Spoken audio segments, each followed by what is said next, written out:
Questions of safeguarding and ethics were paramount for the AKN project. For example, in Sierra Leone, the AKN sponsored the creation of a number of films that were produced by WeOwnTV. These included Kid Miners and Seaside and Borderline Communities. Now, from the films, we learn that there are different levels of negotiation that should be done. That starts from community leaders, family members, before we get to the actual actors to participate in the film.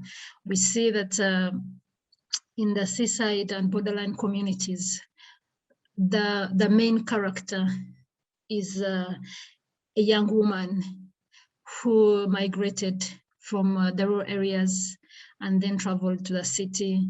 And because of the challenges of living in the city, they had to end up in the sex work industry. So there is another layer of guardians that the film producers had to negotiate with.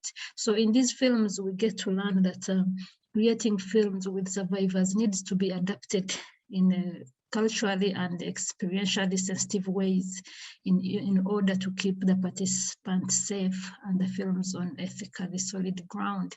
Of course, this takes experience.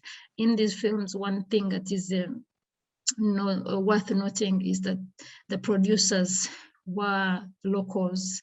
They were born, they have grown up in Sierra Leone. Some of them have lived in some of these communities, similar communities. So they know how to maneuver the politics, who to approach first. How do you go about talking to a male chief? How do you go about talking to a female chief? So I think this is what made this film, these two films outstanding, in that the local experts were at the forefront of producing these stories